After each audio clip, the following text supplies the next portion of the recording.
teknologi masihkah diperlukan? Selamat datang kepada pengurus Yayasan Raja Wali Aras Thamar Indonesia. Selamat datang kepada pengurus Sekolah Tinggi Teologi Raja Wali Aras Thamar Indonesia.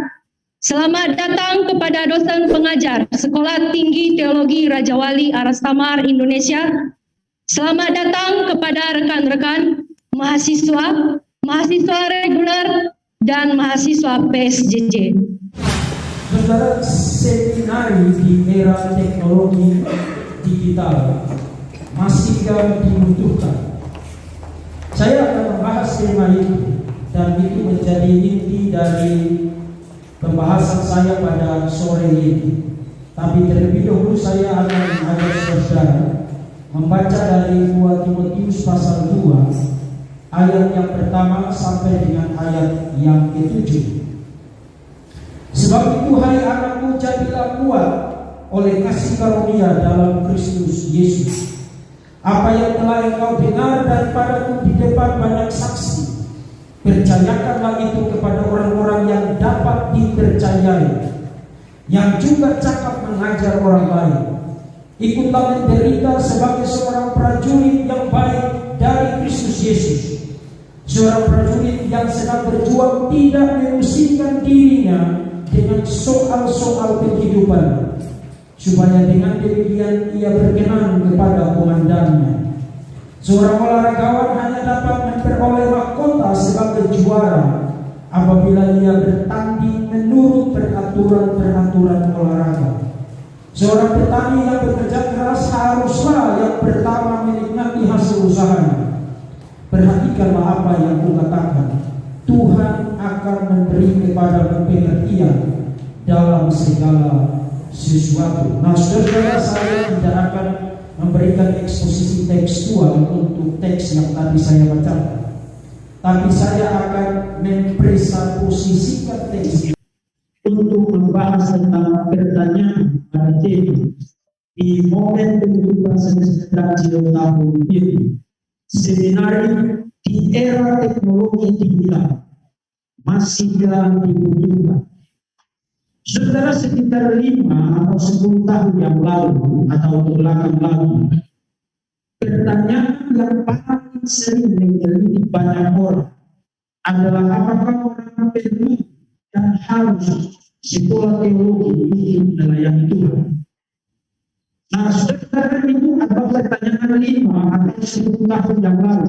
Catatan belakang dari pertanyaan itu adalah klaim-klaim populer, termasuk klaim-klaim dengan nada spiritual dan dengan penuh trik-trik spiritualitas, trik-trik kerohanian, diungkapkan secara populer dan meluas secara masif di kalangan Kristen. Yang penting punya niat, yang penting tulus, yang penting punya beban untuk melayani, yang penting punya visi, punya misi, punya keinginan, yang penting tulus untuk melayani Tuhan. Secara perlu sekolah teologi. Karena lain-lain semacam itu, maka sekitar 5 atau 10 tahun bahkan 20-30 tahun yang lalu, kekristenan dibuat sibuk untuk menjelaskan kenapa seorang anak Tuhan yang mau jadi gembala, yang mau jadi pengkhotbah, yang mau jadi pengajar di gereja harus sekolah teologi. Saudara, klaim-klaim semacam ini dalam 5 tahun terakhir ini, sejak internet teknologi digital itu mulai mencuat dengan kecepatan yang sangat hebat sekarang, dengan kecanggihan yang sangat luar biasa sekarang. Klaim-klaim semacam itu telah membuktikan dirinya absurd. Dan bahkan tidak perlu lagi membantah klaim semacam itu. Klaim-klaim semacam itu membantah dirinya sendiri. Orang-orang yang tidak memiliki bekal pendidikan teologi mayoritas saat ini menjadi bahan tertawaan. Saudara ingat ada satu pendeta terkenal, yang sangat terkenal. Kalau saya sebut namanya, saudara pasti tahu, tapi saya tidak perlu sebut namanya. Beberapa waktu lalu ketika pandemi menghadapi COVID, dia tenang banget. Dan rekaman videonya itu beredar sama bahkan di dunia. Dan kawan-kawan dia menjadi bahan, menjadi lucu di dalam dunia yang tidak lucu. Jadi klaim bahwa saudara tidak masuk sekolah teologi, apakah yang membuktikan dirinya absurd di dalam kekristenan? Dan saya sekali membutuhkan puluhan tahun bagi Kristen untuk menyadari betapa absurdnya klien-klien semacam itu. Jika sudah pergi kemanapun, sudah ketemu orang-orang yang bahkan dengan wajah datar dan dengan otoritas spiritual menyatakan kepada saudara seperti itu. Saya lihat ketika saya baru pertama kali datang ke Batam, saya dengan pendiri bicara, kami menghadiri satu training di gereja yang sangat besar di Batam ini. Kemudian di dalam training itu kami diajari begini, anak-anak di komsel itu jangan mengajarkan teologi, jangan mengajarkan bahasa Yunani Ibrani, jangan pakai itu, nanti orang susah masuk. Kemudian pendiri yang lain bisa tidak ada di dalam kelas itu. Klien-klien semacam ini telah membuktikan dirinya absurd. Saya berkali satu kali lagi dibutuhkan puluhan tahun bagi Kristen untuk sadar bahwa itu absurd. Nah, sudah pertanyaan masa kini yang tertera pada tema kehidupan semester ini bukan pertanyaan absurd. Ini adalah pertanyaan yang sangat penting, bukan hanya bagi gereja untuk menjawab ini, tapi terutama sekolah-sekolah teologi, seminar-seminar harus bisa membentuk cara pandang publik yang hidup di era kecanggihan teknologi digital ini. Masihkah diperlukan seminar di dalam dunia ini ketika segala itu pertanyaan yang hari ini harus kita address, yang harus kita berikan respons. Nah, memang sudah mungkin belum melihat pertanyaan itu mencuat, tapi lama kelamaan saudara akan diperhadapkan dengan pertanyaan ini. Ketika saudara nanti jemaat akan bertanya, kenapa saya harus pergi ke gereja? Kenapa saya tidak tahu khutbah saya dari internet? Kenapa saya harus pergi ke gereja?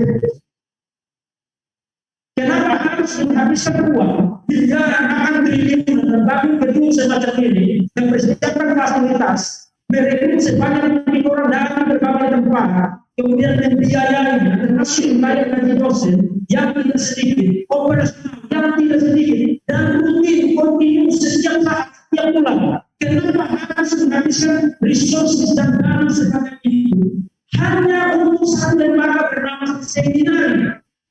Ketika apapun yang saudara butuhkan sekarang, informasi apapun yang saudara butuhkan sekarang, di era teknologi digital ini, saudara perkirakan beberapa jalan di Nabi Google di Alphabet, kemudian dalam 5 menit, 10 menit, informasi apapun yang saudara butuhkan, asal saudara punya akses internet, jaringan internet, punya equipment seperti handphone, seperti PC, seperti laptop, tablet, dan lain sebagainya. Kemudian saudara googling itu dan Anda mendapatkan informasi apapun yang Anda butuhkan. Dan orang-orang dengan senang hati menyediakan informasi itu, bahkan yang sangat kaya sekalipun mereka tidak malu-malu lagi untuk kasih tahu di hadapan publik melalui internet. Jadi apa yang Anda butuhkan sekarang? Informasi tentang Alkitab, informasi tentang siapa penulis kitab Kejadian, siapa penulis kitab Yosua, itu ada di internet. Informasi tentang kronologi timeline dari Alkitab mulai dari Kejadian sampai Wahyu, kemudian intertestamental kemudian Matius sampai dengan Wahyu, sudah ada informasi itu, itu ada di internet. Dan ini tahu tentang apa tujuan penulisan dari Injil Matius, apa tujuan penulisan dari Injil Markus, itu ada di internet. Saudara mau tahu tentang apa sekarang? Atlas geografi Alkitab, arkeologi Alkitab, itu semua ada di internet. Jadi berbicara tentang availability dan ketersediaan informasi sekarang, saudara hanya perlu apa? Saudara hanya perlu internet. Maka pertanyaan sekarang, masihkah di era ini seminar semacam ini dibutuhkan untuk ada? Apakah hari ini kita selesai penutupan semester, besok kita tutup kampus saja, kemudian kita pulang ke rumah, main TikTok, main Instagram, main Facebook, kemudian edit beberapa foto, dan kita sudah jadi orang Kristen. Kenapa harus ada seminar di zaman ini sekarang?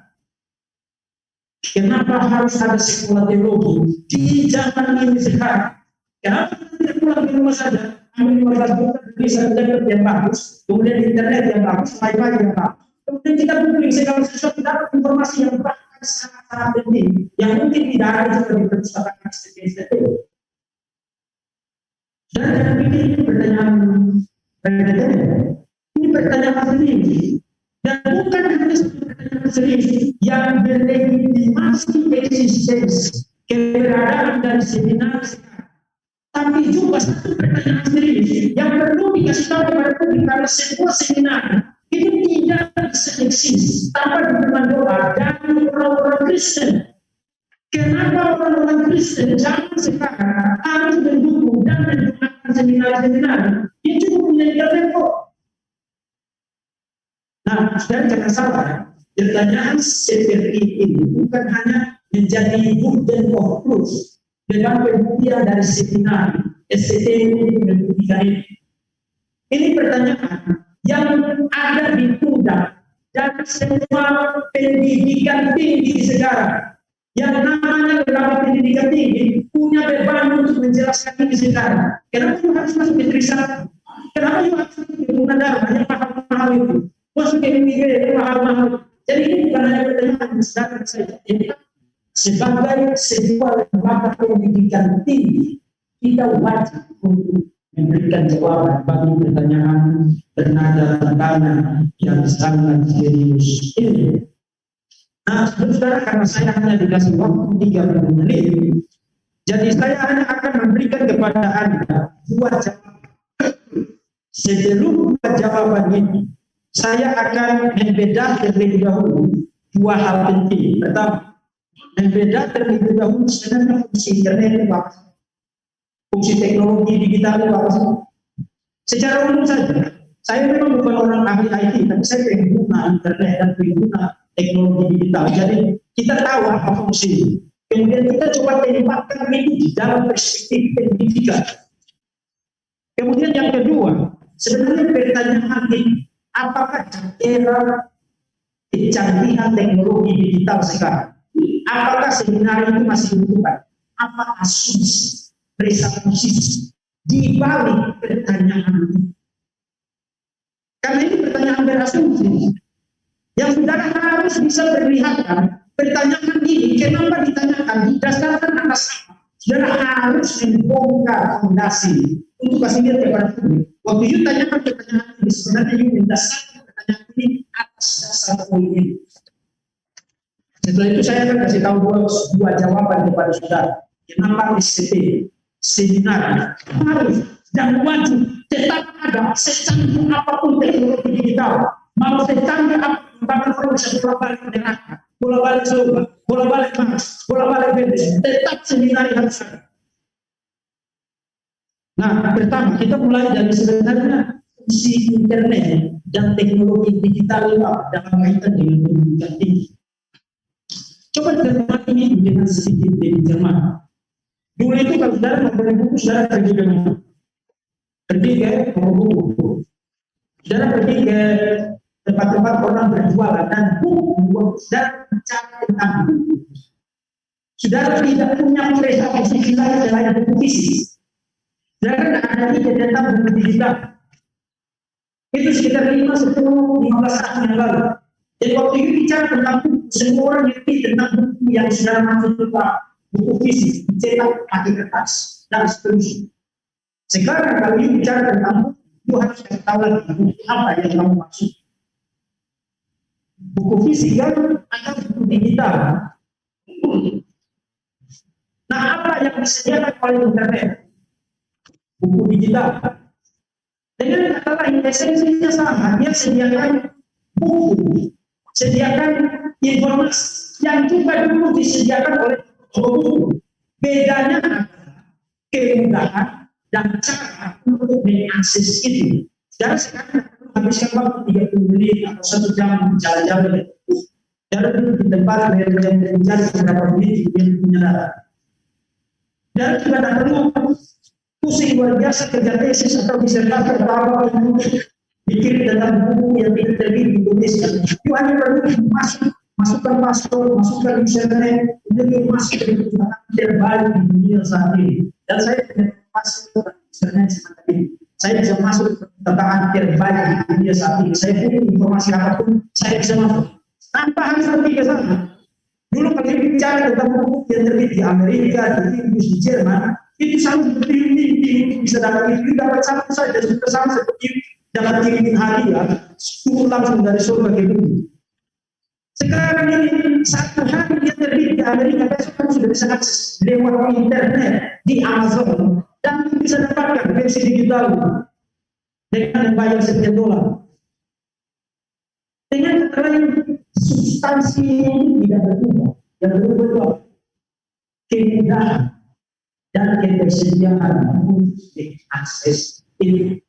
Nah, kalau substansinya tidak berubah, sekarang mari kita ganti skenario. Tadi kan kita bertanya, di era kecanggihan teknologi digital sekarang dengan kecepatan internet, saya kira sekarang ini sudah 5G, sudah 5G, sudah 5G ya.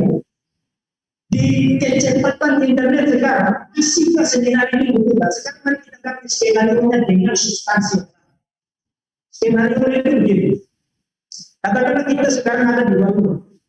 Lalu di kiri kanan muka belakang, utara tenggara barat dan sedikit ada berbagai macam bentuk. Pertanyaan saya, apakah karena ada berbagai macam dengan apa saja yang sudah bisa masuk ke baca? Lalu adalah sudah ada 10%. Nah, sekarang mulai lihat. Ternyata pertanyaan pada tema ini tidak sebegitunya mengintimidasi kita untuk menggoncang dan menggoyang mempertanyakan eksistensi dari sediaan. Ketersediaan informasi bukan merupakan penolakan yang sah terhadap eksistensi dari sebuah seminar. Nah, itu secara singkat saja, saya bisa jadi sangat panjang. Dan mari kita lanjut kepada poin yang kedua. Sebenarnya pertanyaan ini asumsinya apa presupposisi dari pertanyaan ini? Nah, saya ajak saudara jadi ini. Karena kita sudah pertanyaan ini dengan pintar, jangan dihiku oleh psikologi modern. Kalau tidak ada pertanyaan yang bodoh, yes, ada pertanyaan yang bodoh, makanya kamu harus pintar. Ini bukan pertanyaan yang pintar-pintar banget. Karena di belakang pertanyaan ini ada asumsi. Asumsinya apa? Informasi. Itu saja dia kasih tahu saudara, bukan? Kalau itu informasi, siapa menulis kisah kejadian itu, tulis apa berapa, tujuan apa, original audiens siapa. Kalau you butuh informasi itu, you tinggal buka internet. Ngapain you pergi masuk sekolah teologi 3 tahun, 4 tahun menderita dan sengsara di bawah pemerintahan Pontius Pilatus di dalam seminari-seminari? Jadi apa yang dipresupposisikan oleh pertanyaan ini? Informasi. Nah, sekarang pertanyaan saya. Apakah yang ditawarkan dan disediakan oleh seminari sekadar informasi? Tidak. Siapa yang mengatakan kepada kamu bahwa STT didirikan hanya untuk isi otak-otak orang-orang yang duduk mata menyala ini dengan informasi-informasi? Itu hanya satu bagian kecil, tapi bukan keseluruhan tugas dan fungsi dan tujuan dari sebuah seminari dan sebuah sekolah teologi. Sebuah sekolah teologi tidak hanya mengisi otak orang dengan informasi, kemudian besok dia sudah jadi hamba Tuhan, naik berkhotbah, menggembalakan gereja, dan mengajar di mana-mana. Kalau you butuh informasi saja, memang you tidak perlu sekolah teologi. Karena internet bisa memberikan informasi semacam itu. Bahkan informasi-informasi yang excellent dan sangat sulit untuk you akses di seminari-seminari terbaik di dunia ini. No, seminari itu tugas dan fungsi dan tujuan dan kegunaan dan benefit dan manfaatnya jauh lebih besar daripada sekadar mencekuki otak orang dengan informasi-informasi. Lalu apa yang ditawarkan, disediakan, diberikan oleh seminari yang you tidak bisa download dari internet? Ada 2 hal. Saya bisa tambah menjadi 10 atau 15 poin, tapi hanya 30 menit, jadi 2 jawaban saja. apa yang kamu tidak bisa download dari internet, yang hanya bisa disediakan oleh seminari. Dan karena itu internet dan kecanggihan teknologi digital tidak bisa menggantikan eksistensi dari seminari. Jawaban yang pertama. Pertama, seminari mengharuskan dan bertujuan untuk pembentukan wawasan dunia Kristen. Ingat, kekristenan itu adalah sebuah worldview, sebuah wawasan dunia. Apa yang you mengerti tentang Tuhan mempengaruhi apa yang you mengerti tentang manusia, dan mempengaruhi apa yang you mengerti tentang kenapa Kristus harus menjadi manusia, dan mempengaruhi seberapa bernilai dari karya keselamatan Kristus, soteriologi, dan kenapa gereja eksis, eklesiologi, dan apa tujuan paling akhir dari alam semesta termasuk hidupmu dan hidup saya, eskatologi. Sebuah wawasan dunia yang utuh. Seminari membentuk wawasan dunia semacam itu, dan you tidak bisa. Nah, bagaimana seminari memenuhi tugas dan fungsi dan tujuan itu melalui kurikulum? You tidak mungkin belajar eskatologi sebelum you belajar tentang doktrin Allah, doktrin manusia. You mulai step by step. Kenapa harus step by step? Karena pembentukan wawasan dunia Kristen. You tidak mulai langsung eksposisi kitab Wahyu. Ketemu naga merah padam di situ. You mulai dengan apa? Dengan pengantar perjanjian baru, dunia perjanjian baru, siapa penulisnya, tujuan penulisan, original. Informasinya available di internet, yes. Tapi susunan kurikulum itu tidak sekadar dimaksudkan untuk kasih informasi. Membentuk something urgent. Membentuk sesuatu yang sangat urgen. Yaitu wawasan dunia Kristen yang utuh, solid, dan kredibel. You tidak bisa download itu dari internet. Saudara, tadi saya pakai metafora toko buku untuk bicara tentang internet. Mari kita ganti metaforanya untuk saudara bisa lebih ngerti tentang apa yang saya maksudkan. Internet itu ibarat toko material. Saudara butuh pasir dengan gampang di situ. Saudara butuh keramik, pergi pilih keramik yang terbaik yang kamu inginkan. Saudara butuh asbes, saudara butuh lampu, saudara butuh apa saja. Internet menyediakan itu bagi saudara. Pertanyaan saya, apakah karena keberlimpahan material-material bangunan semacam itu, serta-merta membuat seseorang menjadi seorang arsitek yang skillful, yang bisa membangun gedung yang fondasinya kokoh, tahan terhadap cuaca, tahan terhadap gempa bumi, tahan terhadap banjir, bencana alam, dan bukan hanya kokoh, kuat, dan tahan terhadap bencana alam, tapi juga beautiful? No. Yang membuat saudara bisa menjadi seorang arsitek adalah seminari. You tidak bisa download itu dari internet, minta maaf. Sebab seminari tadi saya katakan bukan hanya menyediakan bagi saudara material-material. Semisal saudara pergi ke toko bangunan. Bukan hanya menyediakan bagi saudara informasi-informasi. Tapi bagaimana menggunakan informasi itu. Bagaimana meletakkan batu yang satu di atas batu yang lain. Kemudian menghubungkannya dengan pilar yang satu, dengan pilar yang lain, menghubungkannya dengan plafon, menghubungkannya dengan atap, kemudian nanti finishingnya menjadikan itu menjadi body of knowledge, tubuh pengetahuan, bangunan pengetahuan yang bukan hanya kokoh, kuat, dan solid, tapi juga beautiful untuk dilihat. Itu seminari. Jadi siapa yang mengatakan kepada saudara bahwa yang disediakan di seminari itu hanya sekadar informasi? Nah, saudara jangan salah paham. Seminari tidak boleh kurang fungsinya dari menyediakan informasi. Yes, saudara tidak boleh kalah pintar daripada Nabi Google, peace be upon him loh. Jangan sampai setiap hari saudara akses internet, ibu jari saudara itu gerak-gerak terus. Tapi Google lebih pintar dari saudara. Jadi seminari tidak boleh kurang fungsinya dari menyediakan informasi. Tapi more than that. Lebih daripada sekadar menyediakan informasi. Membentuk cara pandang, membentuk perspektif, membentuk teologi, membentuk wawasan dunia Kristen, Christian worldview. Dan you tidak bisa download proses pembentukan semacam itu dari internet. You mau pakai kecepatan 5 GB, 10 GB, 50 GB, you tidak bisa download itu dari internet. Itu hanya ada di seminari. Dan kekristenan membutuhkan para pengajar, para pengkhotbah dengan worldview yang utuh, yang solid, yang kuat, yang kokoh, yang kredibel. Dan dapat dipertanggungjawabkan. Jangan sampai kamu khotbah hari ini, minggu depan kamu khotbah bertentangan dengan dirimu sendiri. Kemudian nanti baru kamu alasan, minggu lalu tuh Roh Kudus bisiknya begitu, sekarang bisiknya begini, jadi Roh Kudus sekarang bertentangan dengan dirinya sendiri. Itu bukan Roh Kudus, itu roh kuda itu. Orang yang punya wawasan dunia yang utuh, menampilkan pengajaran-pengajaran yang koheren, konsisten, dan biblikal, dan theologically sound, benar secara teologis, dan tidak melanggar hukum-hukum penalaran. You tidak bisa download itu dari internet. Dan itu tidak jadi dalam 5 menit seperti you googling informasi di internet.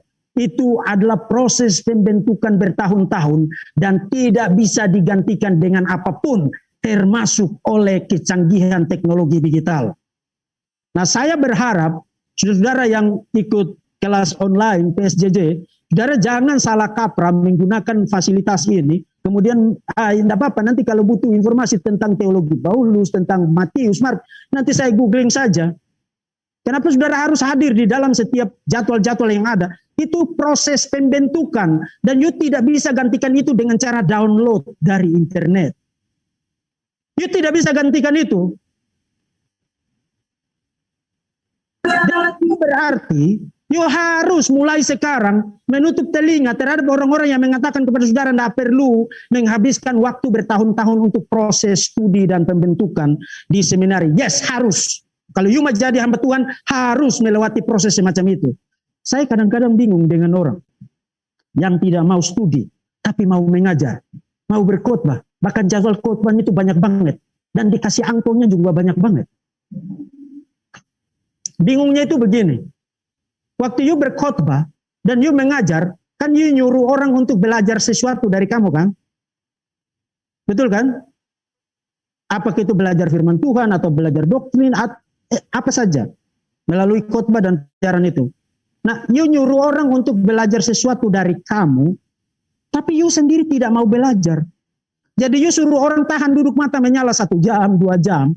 Tapi you sendiri tidur aja, main Facebook dulu, main Instagram dulu. Besok tinggal 5 menit sebelum khotbah saya siap sebentar. Udahlah, jadilah kehendakmu. Seperti di surga dan di bumi lah.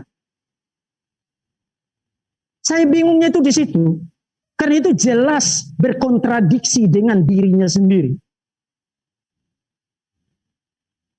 You tidak bisa download itu dari internet. Pembentukan spiritualitas, pembentukan wawasan dunia Kristen, itu harus ada di dalam satu sistem yang mengatur itu. Dan sistem itu harus sistem yang logis, yang koheren, yang baik, menolong orang bukan hanya untuk bertumbuh step by step, tapi juga kokoh, solid, dan tidak mudah digoyangkan oleh angin pengajaran sesat manapun. Nah, itu jawaban yang pertama. Jawaban yang kedua, yang saudara bisa temukan tadi di dalam teks yang tadi kita baca ya. Pembentukan watak dan karakter. Kemarin saudara malas, tidak suka baca buku, kemudian tidur-tiduran, tiap hari pelototin postingan orang, kemudian jalan sana, jalan sini. Begitu ada kafe baru buka, muka kamu sudah ada di sana. Begitu ada mall baru buka, muka kamu sudah ada di sana. Kemudian saudara bercita-cita, Tuhan tolonglah aku. Aku mau jadi hamba Tuhan yang baik dan benar dan daya tahan kuat, tangguh melayani Tuhan seumur hidup. Bagaimana caranya Tuhan? Kemudian saudara dengar suara Tuhan, download dari internet.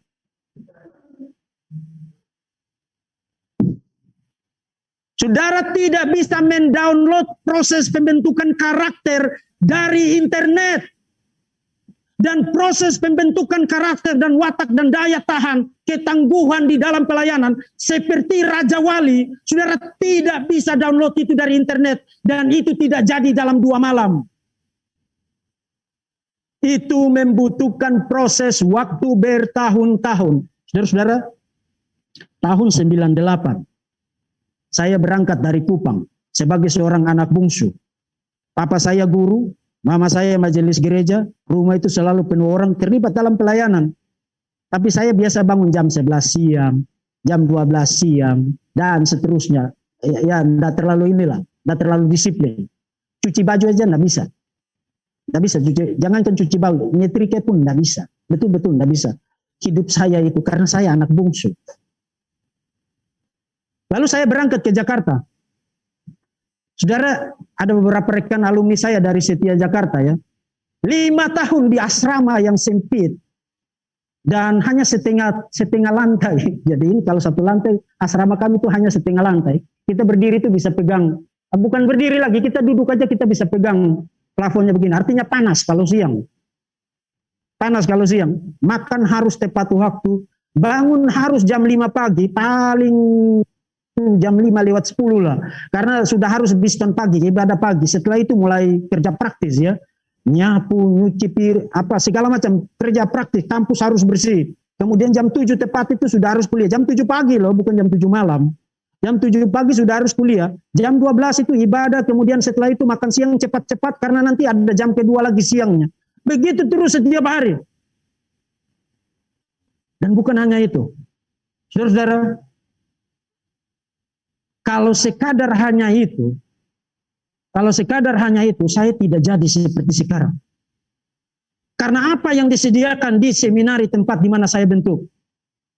Teladan dan cara hidup dari para dosen. Saudara bisa download kesaksian dari internet. Kemudian saudara terkesima dan terpesona sebentar. Saudara mungkin kasih like, kalau bisa 50, saudara kasih like 53 biji. Tapi itu tidak membentuk karakter kamu. Saudara Profesor Don Carson, seorang ahli evangelikal, ahli biblical teologi, ahli perjanjian baru yang sangat kelas dunia sekarang ya. Bahkan saya disebut dia number 1 dalam bidang perjanjian baru. Dia selalu bilang begini, pelajaran terbesar dari pengalaman puluhan tahun mengajar di seminari adalah para mahasiswa saya tidak ingat semua yang saya ajar mereka di kelas.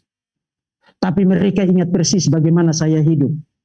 Mereka ingat persis bagaimana apa yang bikin saya antusias, yang saya tidak tidur bermalam-malam. Mereka bawa itu dan itu menjadi gaya hidup mereka di dalam pelayanan. Saudara tidak dapatkan itu dari internet. Saudara butuh teladan hidup.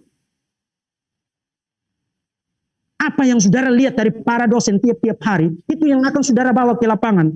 Saudara, kenapa saya pernah diutus ke hutan, paling hutan jalan sampai Muntah Kuning, literally Muntah Kuning, betul. Tapi saya tahan ada di sana. Karena saya lihat itu dari guru, dari dosen, dan dari orang tua rohani saya, Pak Matius Mangentang. Dan bukan hanya lihat itu orang hidupnya untuk orang lain, dia bahkan tidak mikir dirinya sendiri. Sampai tua pun bahkan tidak punya rumah, masih ngontrak, tinggal di rumah mertua pula, ngontrak di rumah mertua, hidup dari gaji PNS istrinya.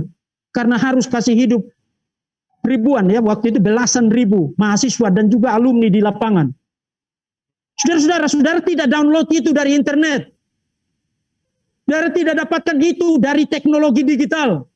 Saudara perlu lihat itu karena itu adalah akumulasi dari kecintaan kepada Tuhan dan komitmen pelayanan selama bertahun-tahun, belasan tahun bahkan puluhan tahun. Dan saudara semua yang saudara pelajari, pengetahuan yang saudara pelajari di kelas-kelas sekolah teologi, 4 tahun, 5 tahun kalau S1, itu amunisi itu mungkin hanya cukup untuk 3 bulan khotbah di lapangan. Setelah itu saudara udah tidak tahu mau khotbah apa. Karena sudah habis. Tapi apa yang membuatmu bertahan? Bertahun-tahun melayani Tuhan. Belasan tahun, puluhan tahun, konsisten. Meskipun bajumu bolong-bolong, meskipun ikat pinggangmu putus-putus, meskipun kamu makan 1 hari 1 kali, ya dan itu literal. Saya bahkan bisa kasih kesaksian itu menjadi berjam-jam. Saya lihat itu dari kenapa mereka bertahan begitu. Karena mereka keluar dari seminari. Saudara tidak download daya tahan semacam itu, ketangguhan semacam itu, komitmen semacam itu, kecintaan yang sebesar itu kepada Tuhan dan pelayanan dan Injilnya. Saudara tidak bisa download itu dari internet. Saudara harus ada di sini untuk mengikuti proses itu. Proses pembentukan karakter dan watak dan ketangguhan daya tahan di dalam pelayanan, itu tidak jadi karena saudara main Facebook.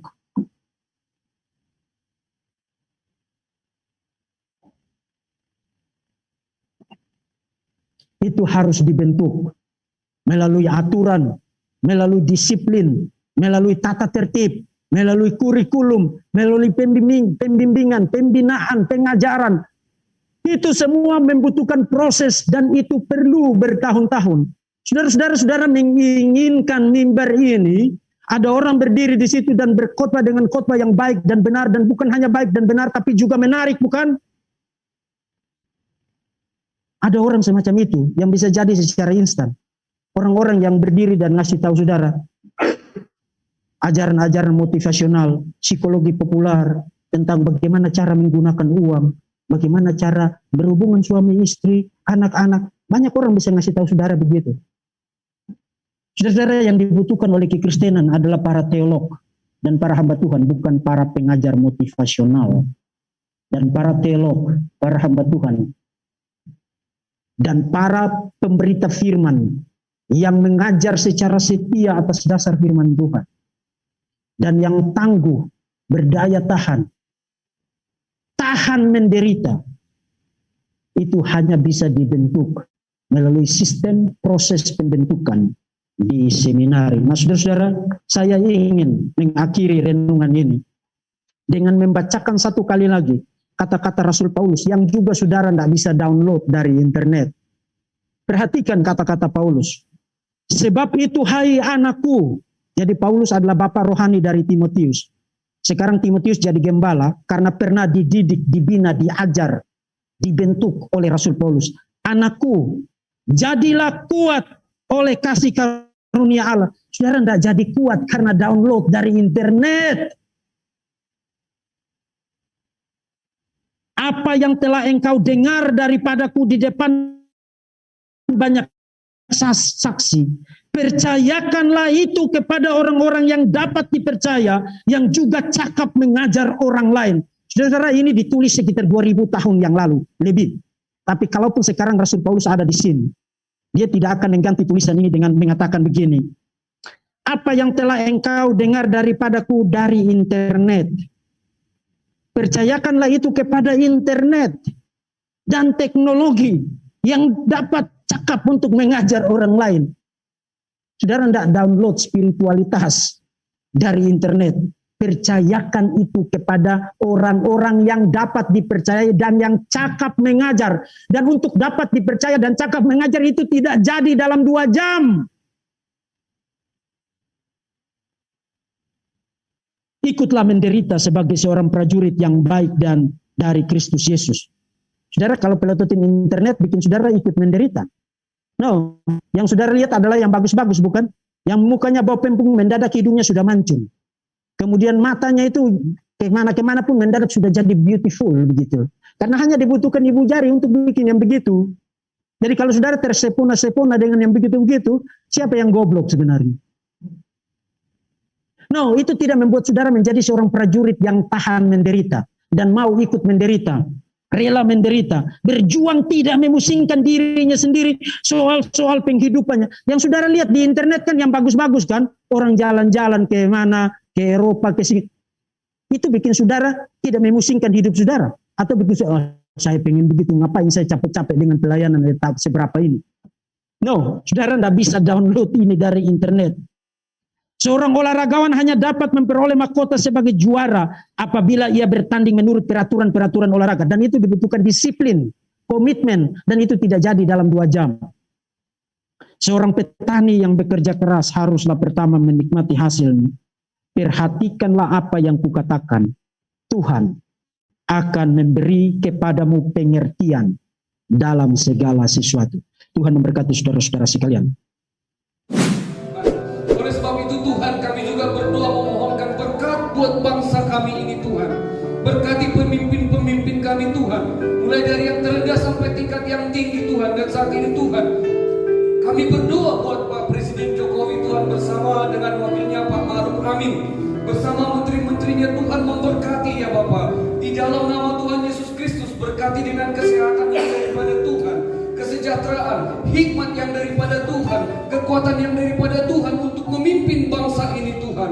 Berkati ya Tuhan bangsa ini di dalam nama Tuhan Yesus Kristus.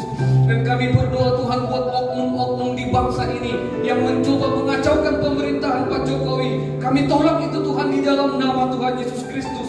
Oleh karya Roh Kudus-Mu Tuhan di dalam kehidupan mereka, membimbing mereka kepada pertobatan Tuhan.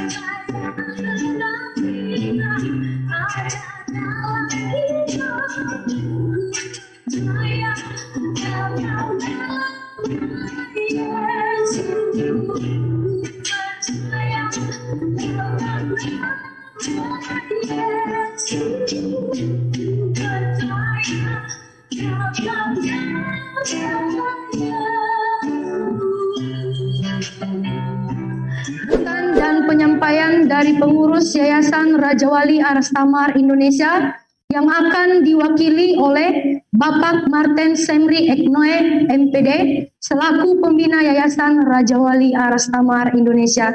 Dipersilakan. Shalom. Sekali lagi shalom. Kita bersyukur kepada Tuhan.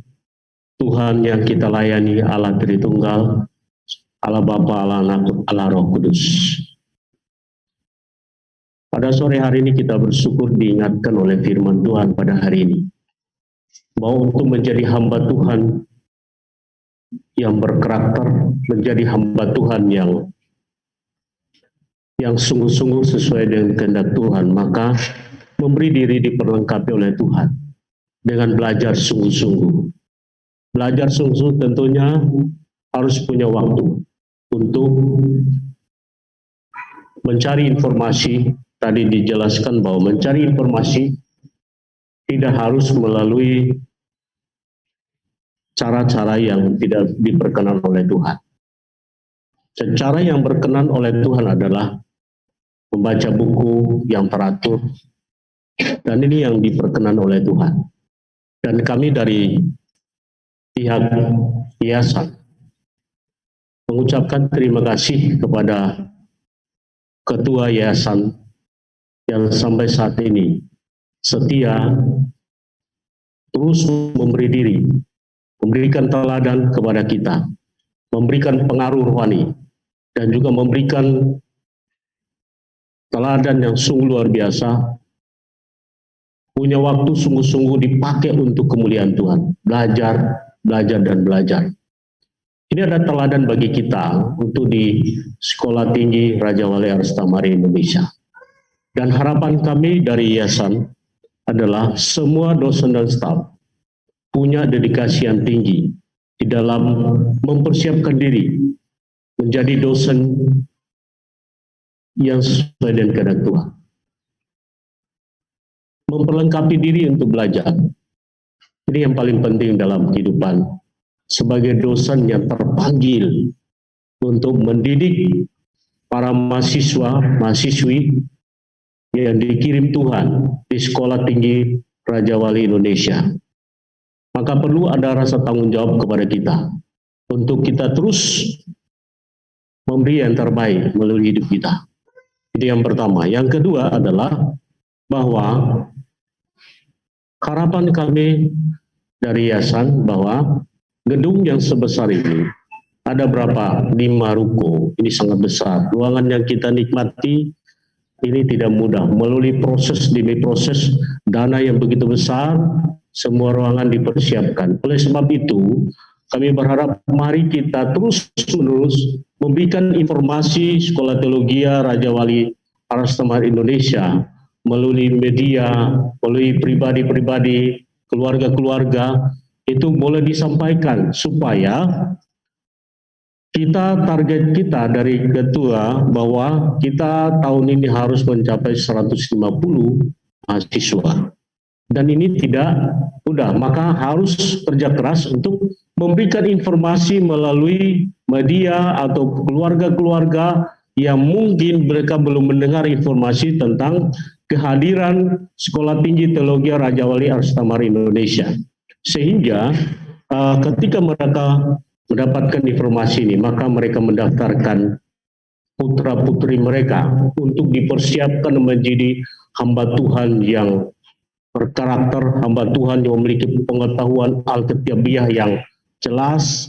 Maka ketika itu kita utus menjadi hamba Tuhan yang menjadi berkat, mempengaruhi dunia yang gelap ini, dipenuhi dengan era digital 4.0 yang terus berkembang, teknologi yang berkembang. Kalau tidak mempersiapkan diri dan baik, maka kita bisa terpengaruh dengan dunia ini. Maka Paulus di dalam Roma pasal 12, dia memberikan teladan bagi kita bahwa harus jangan terpengaruh dengan dunia ini, tapi pengaruhi dunia ini dengan nilai-nilai kebenaran. Kalau kita pengaruhi dunia ini dengan teologi yang baik, kebenaran firman Tuhan yang baik, maka dunia boleh melihat bahwa STT RAI, STT Sekolah Tinggi Teologi Raja Wali Arstamar Indonesia, mereka berdiri di atas firman Tuhan yang kuat. Karena semua sekolah teologi hanya di Kota Batam ini, tetapi tidak memberikan pengaruh. Firman Tuhan pengaruh, menciptakan hamba Tuhan yang berkarakter, menciptakan hamba Tuhan yang punya moral, menciptakan hamba Tuhan memiliki teladan, menciptakan hamba Tuhan yang punya hati sungguh-sungguh melayani. Karena banyak orang ketika diutus di tengah-tengah dunia ini, bahkan di Indonesia, ketika mengalami kesulitan di pedalaman sana, tinggalkan Tuhan. Kenapa? Karena tidak dipersiapkan. Pembentukan karakter seperti tadi hari ini bukan ditemukan atau di-download, tapi pembentukan karakter itu ada di seminari, ada di asrama.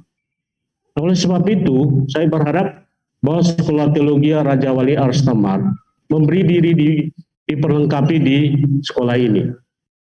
Saya berharap tidak ada yang tinggal di luar kalau semester baru. Tapi semester baru harus ada di asrama supaya mereka dibentuk karakternya.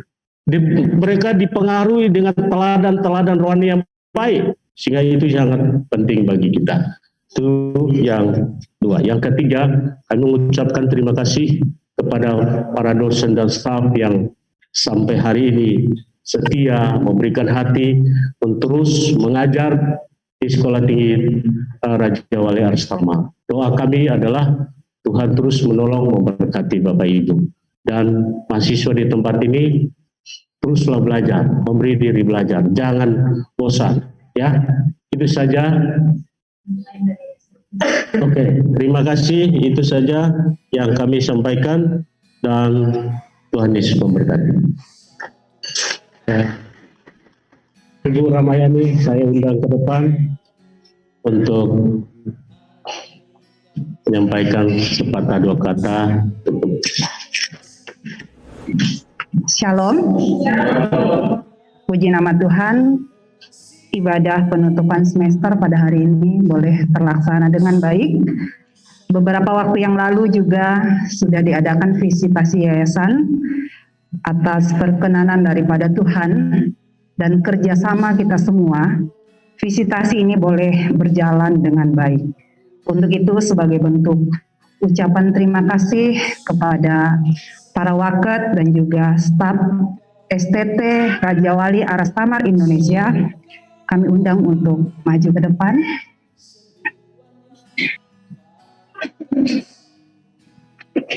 Waket 1, Waket 2, Waket 3, staf perpustakaan, staf akademik, dan staf administrasi keuangan.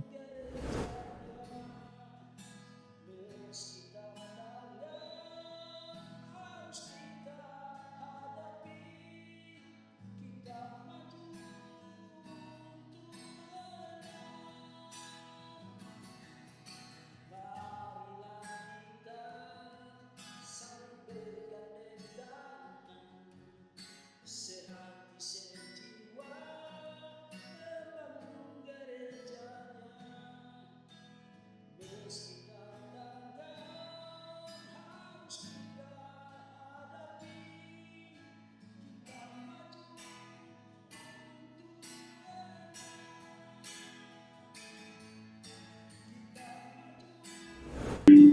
Acara yang selanjutnya penyampaian waket-waket.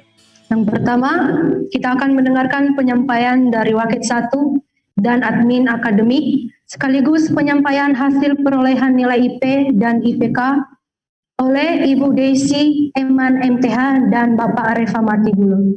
Dipersilakan.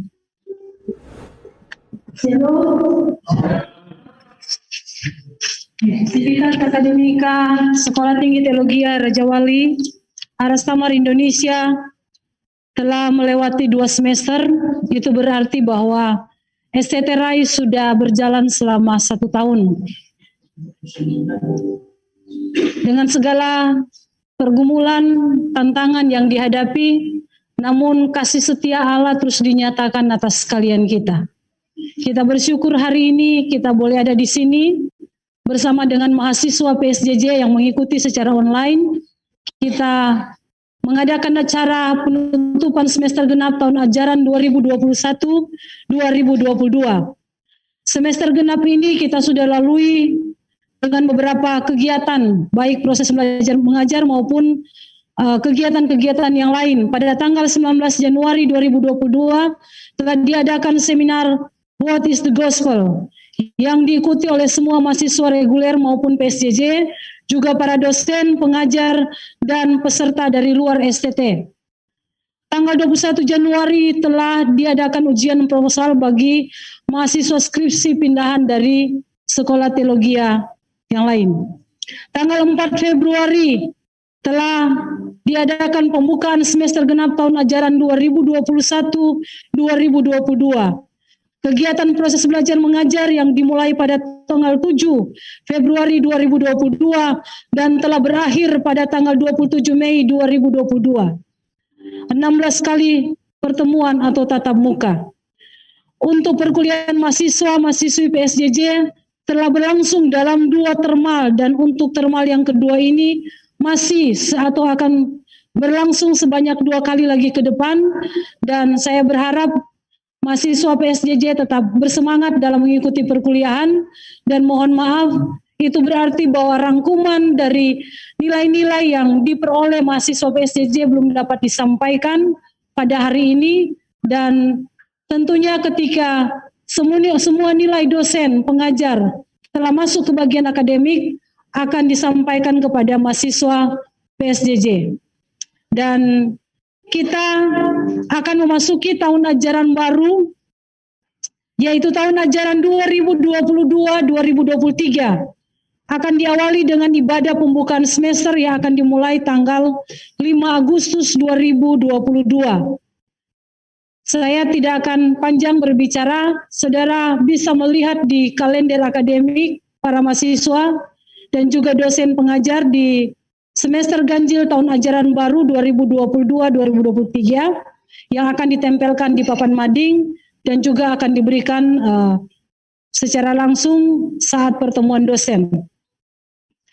Dan saat ini kita akan mendengarkan perolehan nilai dari semua mahasiswa reguler yang sudah ditempuh dalam 1 semester ini, dan juga nilai IPK akumulasi dari 2 semester untuk tingkat 1 dan untuk tingkat atas beberapa tentunya akumulasi nilai IP dari beberapa semester yang sudah dilalui. Saya persilakan langsung kepada bidang akademik Bapak Areva Matigulo untuk menyampaikan hasil perolehan nilai dari seluruh mahasiswa, dan ini hanya disampaikan nilai IP dan nilai IPK.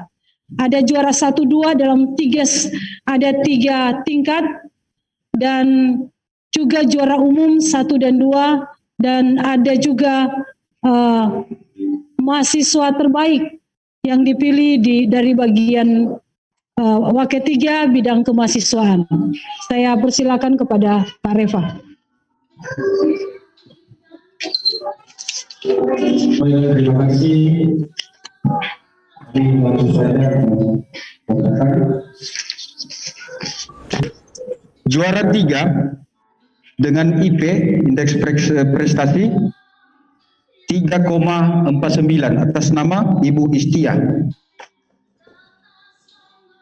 Juara 2 dengan IP 3,58 atas nama Desma Warni Lauli. Nama-nama yang sudah dibacakan lagi ke depan.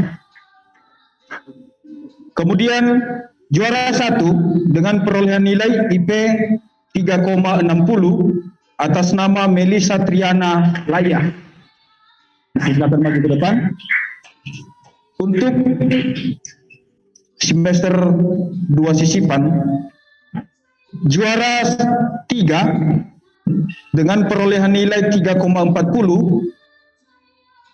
atas nama Elga Sari Friska Situmorang. Juara 2 dengan IP 3,41 atas nama Rafael. Dan juara 1 dengan IP 3,49 atas nama Lia Aryani Sarumaha. Angkatan Rida semester 2, juara 3 dengan perolehan nilai IP 3,30 atas nama Erwin Pakpahan. Juara 2 dengan perolehan nilai IP 3,40 atas nama Dedi Swirandi. Dan juara 1 dengan IP 3,42 atas nama Rida Nadia Pavlin Dato. Dipersilakan maju ke depan. Untuk juara umum 2 diraih oleh dengan IPK 3,52 diraih oleh Lia Aryani Sarumaha dari keseluruhan jumlah mahasiswa. Dan juga juara umum 1 diraih oleh dengan IPK 3,54 atas nama Melisa Triana Laya. Sebagai mahasiswa teladan dari keseluruhan mahasiswa atas nama Tirza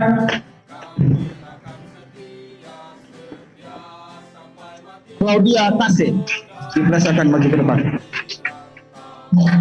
Baik, langsung aja dengan kasih Kristus nanti kami akan membacakan siapa yang akan menyerahkan. Untuk angkatan Melisa yang juara kelas yang menyerahkan wakil 1, angkatan Lia Aryani yang menyerahkan Ibu Grace wakil 2, kemudian untuk angkatan Rida yang menyerahkan Pak Ronald sebagai wakil 3, kemudian juara umum mewakili Yarai diserahkan oleh Ibu Ramayani Gadas, dan untuk yang menyerahkan hadiah kepada mahasiswa terbaik mewakili dosen diserahkan oleh Pak Beni. Kami undang Bapak Ibu untuk maju ke depan.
Selanjutnya kita akan mendengarkan penyampaian Wakil 2 Bidang Administrasi dan Keuangan oleh Ibu Lili Grace Mantiri, Estos, MPD. Ya, selamat sore bagi kita semua, Bapak Ibu dan seluruh mahasiswa. Saya mengucapkan selamat bagi mahasiswa yang sudah mendapatkan nilai-nilai terbaik ya. Semoga untuk semester ke depan Anda tetap bersemangat dan nilai harus sesuai standar dari sekolah ini ya. Ya, yang menjadi penyampaian saya berterima kasih kepada seluruh mahasiswi yang sudah melakukan kewajibannya tepat waktu. Anda memahami status Anda sebagai mahasiswa. Saya menyampaikan apresiasi yang sebesar-besarnya kepada mahasiswa reguler maupun mahasiswa program studi jarak jauh, di mana selalu ingat untuk membayar kewajibannya. Karena sekolah ini berdiri juga atas sumbangsi atau kepedulian dari seluruh mahasiswa yang punya hati untuk membangun bersama-sama, menyukseskan program-program yang ada di sekolah ini. Dan itu saya sangat berterima kasih bagi mahasiswa yang turut mengambil bagian, yang sudah memberikan kewajibannya tanpa kami harus mengingatkan kepada Bapak Ibu ataupun mahasiswa yang ada, sudah memberikan yang terbaik bagi sekolah ini. Penyampaian yang berikut khususnya untuk mahasiswa yang skripsi atau tingkat akhir, saya kembali mengingatkan untuk kalian memiliki syarat untuk maju ke meja hijau. Saya tidak perlu panjang lebar di tempat ini, tapi saya ingatkan kembali, sebelum Anda ujian, Anda harus menyelesaikan beberapa kewajiban Anda sebagai mahasiswa. Untuk hal-hal yang terkait dengan pembayaran skripsi, Anda bisa langsung bertemu dengan saya, ya.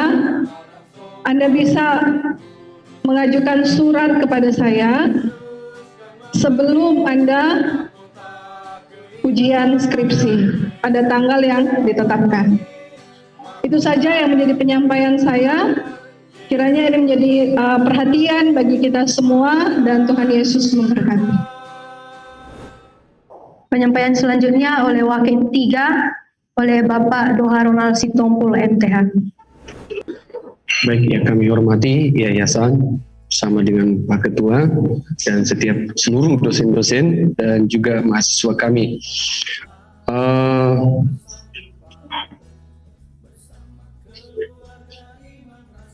Saya hanya mengajak Bapak Ibu Saudara, bahkan seluruh mahasiswa dalam penerimaan mahasiswa baru, supaya kita tetap fokus untuk mencari mahasiswa.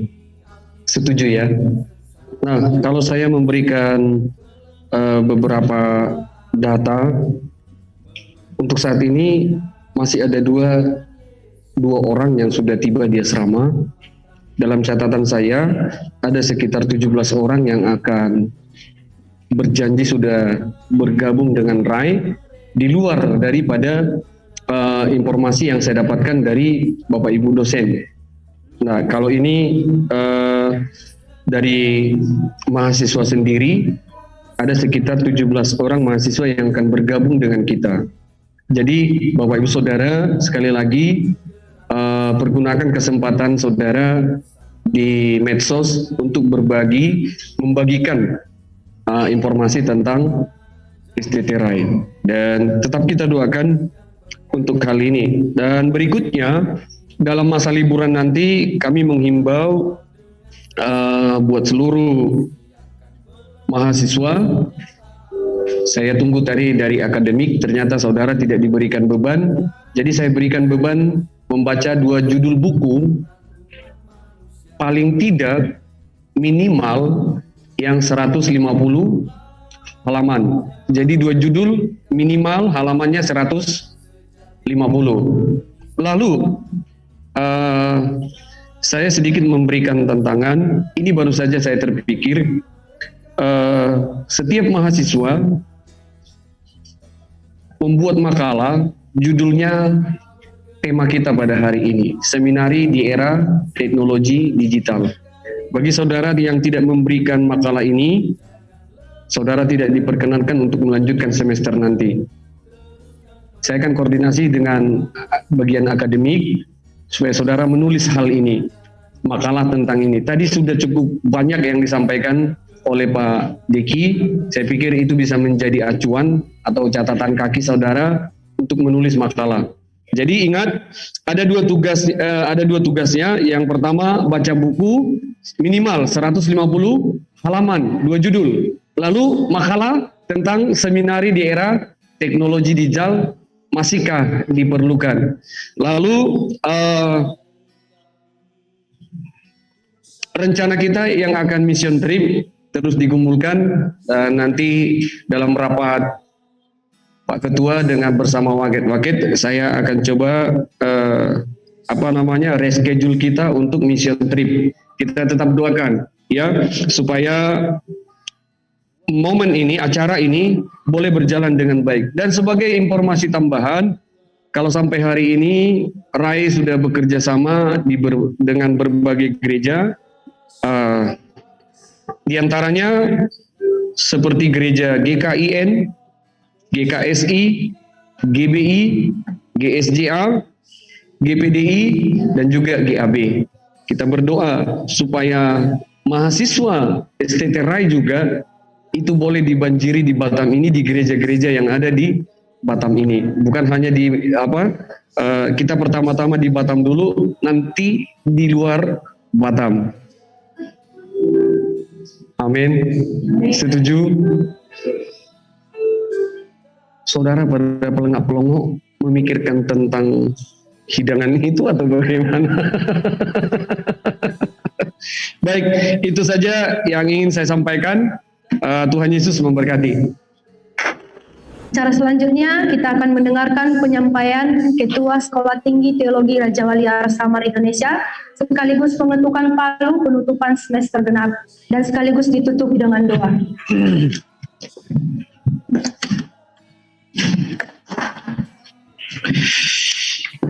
Yang terhormat pendiri Yayasan Raja Wali Aras Samar Indonesia, Ibu Ramayani Gadas, Magister Pendidikan. Terima kasih sudah hadir, Bu. Yang terhormat pembina Yayasan Raja Wali Aras Samar Indonesia, Bapak Pendeta Martin Semri Eknoe, Magister Pendidikan. Terima kasih sudah hadir.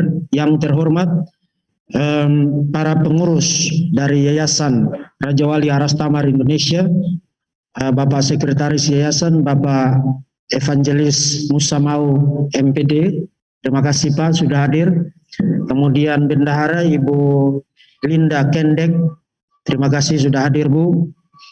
Dan yang terhormat adalah para jajaran saya, para Waket 1 bidang akademik, Ibu Desi Eman MTH, Waket 2 Ibu Lili Grace Mantiri MPD, Waket 3 Bapak Doha Ronald Situmpul MTH, dan yang terhormat para dosen pengajar yang telah terlibat dalam proses belajar mengajar pada semester genap ini. Terima kasih sudah hadir. Yang terhormat para staf kantor, staf akademik Bapak Rifa Gulo, staf administrasi Bapak Jepri Nainggolan, dan staf perpustakaan Bapak Victor. Terima kasih. Yang terhormat para mahasiswa dan mahasiswi ya, yang reguler yang ada di kampus ini, maupun para mahasiswa-mahasiswi PSJJ yang akademik maupun yang pendengar yang kami kasihi dan hormati juga, komunitas atau keluarga Iman Rasuli KIR yang dibawa komando dari Pak Rino, Pak Anton dan kawan-kawan. Terima kasih juga telah mendukung acara penutupan semester ini, mengambil bagian yang sangat signifikan, mempersiapkan banyak hal ya. Terima kasih banyak. Dan yang kami kasihi dan yang kami hormati juga semua pihak yang mendoakan dan mendukung pelayanan dari Sekolah Tinggi Teologi Raja Wali Aras Samar Indonesia. Pertama, saya mengucapkan terima kasih kepada para pengajar yang mengambil bagian dalam proses belajar mengajar untuk semua mata kuliah di dalam semester ini. Dan terima kasih juga kepada semua pihak, terutama para jajaran saya yang mendampingi saya selama semester ini menjalankan STTRI Batam, para staf kantor, termasuk para pengurus yayasan, dan semua orang yang terlibat mendukung, mendoakan STTRI. Sebagai ketua STTRI saya mengucapkan terima kasih. Kemudian yang kedua, saudara-saudara, seperti yang kita sudah ketahui bahwa dalam bulan ini kita betul-betul sangat sibuk dan sangat mengalokasikan hampir semua perhatian kita untuk mendapatkan legalitas untuk institusi, untuk Prodi S1 Teologi, termasuk juga Prodi S1 PAK. Dan puji Tuhan untuk visitasi untuk yayasan itu sudah dilakukan. Visitasi terakhir itu direncanakan akan diadakan pada akhir bulan ini, pada bulan Juni ini. Dan kalau itu sudah dilaksanakan, maka saya kira STTRI Batam itu sudah memasuki tahap signifikan yang paling awal untuk mulai mengembangkan diri menuju pencapaian visi dan misi di masa depan.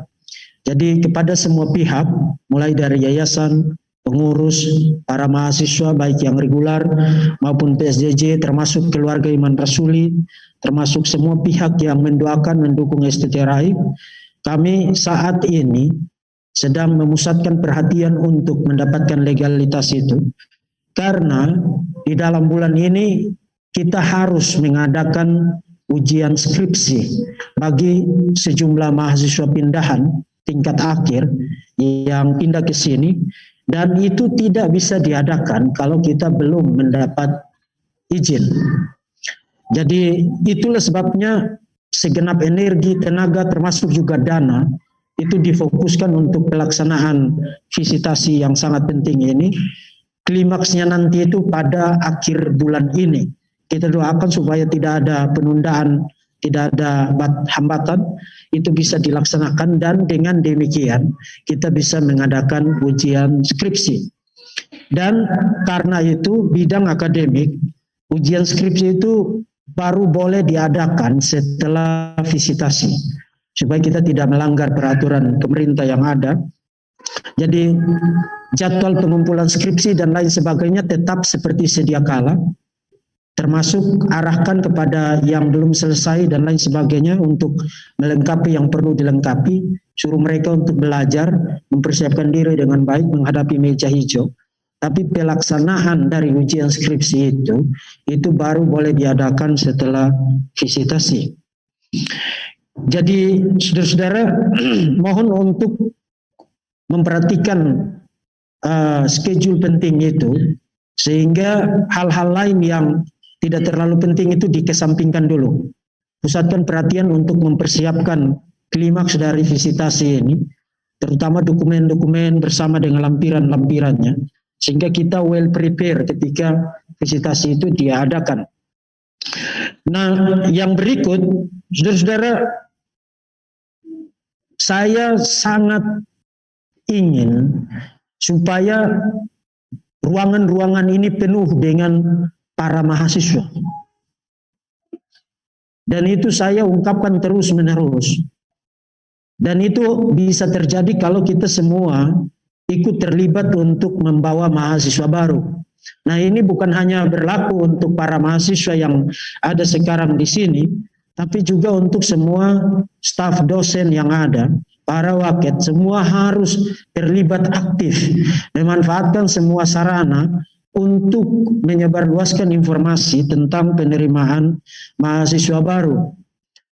Kita punya mimpi supaya di masa depan Indonesia ini betul-betul dimenangkan untuk Tuhan Yesus melalui pemberitaan Injil.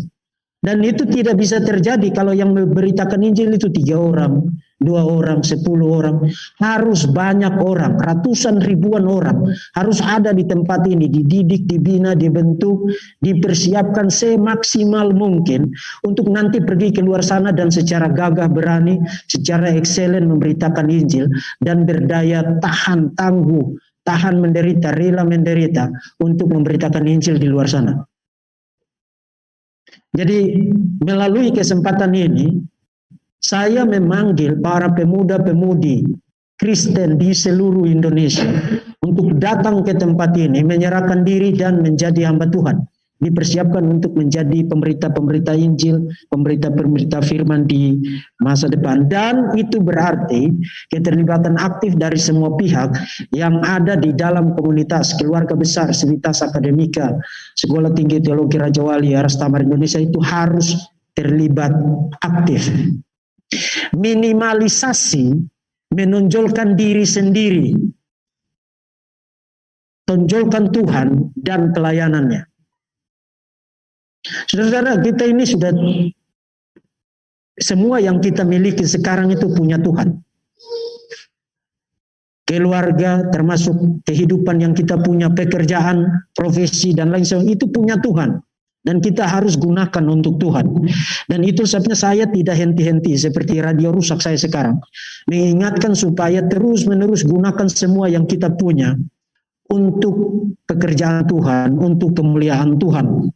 Terlibat aktif, menyebarluaskan informasi dan mengajak orang-orang untuk datang ke STTRI Batam. Dan itu juga berarti saudara-saudara, dengan mengingat upaya untuk mendapatkan sebanyak mungkin mahasiswa baru, target kita 150 orang di semester ini, itu berarti kita perlu supaya mempersiapkan sarana prasarana yang cukup. Untuk sekarang ruang belajar itu saya kira sudah cukup untuk 2 atau 3 tahun ke depan. Jadi kalau setiap tahun itu 150, itu 2 atau 3 tahun kita tidak perlu tambah ruang belajar. Itu sudah cukup. Yang mungkin belum cukup adalah asrama. Karena sekarang ruangan untuk asrama kita itu hanya 1 lokal dan 1 lantai per gender ya. Jadi asrama untuk mahasiswa laki-laki itu 1 lokal, kemudian perempuan itu 1 lokal. Nah, kalau tambah 150 itu berarti asrama kita yang tidak muat. Dan itu berarti doakan supaya kita mesti tambah 1 ruko lagi untuk asrama. Untuk asrama.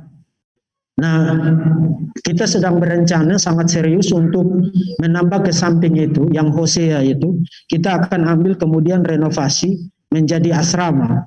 Karena mengingat kita akan terima cukup banyak mahasiswa pada semester ini, termasuk juga tahun-tahun ke depan. Supaya dalam 2 atau 3 tahun ke depan kita tidak perlu tambah lagi sarana prasarana. Itu sudah cukup untuk jumlah personil, jumlah dosen, termasuk juga jumlah mahasiswa yang ada di asrama. Dan itu berarti perjuangan yang kita lakukan di sini itu bukan perjuangan yang kecil. Itu bukan perjuangan yang kecil. Kita tidak ada lagi waktu untuk cekikikan di sini. Tidak ada lagi waktu untuk bermain-main. Karena waktu yang tersedia untuk kita ke depan itu sangat singkat dan sangat banyak yang harus kita kerjakan. Dan ini terutama bagi para pengurus yayasan, termasuk juga para pengurus STT, para waket, para dosen, dan para staf yang ada. Pusatkan perhatian untuk mengurus pekerjaan Tuhan yang ada di tempat ini. Ini adalah satu pekerjaan Tuhan yang sangat besar dan akan terus menjadi sangat besar ke depan. Dan itu membutuhkan komitmen kita, membutuhkan kerja keras, membutuhkan kerelaan untuk menyediakan tenaga, menyediakan waktu, perhatian, difokuskan, dipusatkan untuk mengurus pekerjaan Tuhan yang ada di sini. Kadang-kadang banyak orang berpikir bahwa dia terlihat dipakai Tuhan kalau dia sibuk ngurus banyak hal. No, itu stupid. Nah, justru tidak akan jadi apa-apa kalau kamu ngurus banyak hal sekaligus. Satu hal, tapi kamu urus dengan baik, urus dengan serius, urus dengan penuh komitmen, penuh dedikasi, pengorbanan, pusatkan semua perhatian, resources yang ada untuk satu hal itu akan menjadi sangat excellent. Ketimbang kamu urus 2-3 hal, kelihatannya sangat sibuk, tapi semuanya tidak jadi apa-apa. Jadi semua yang terlibat di STTRAI harus punya dedikasi semacam itu, harus punya mentality pelayanan semacam itu di STTRAI.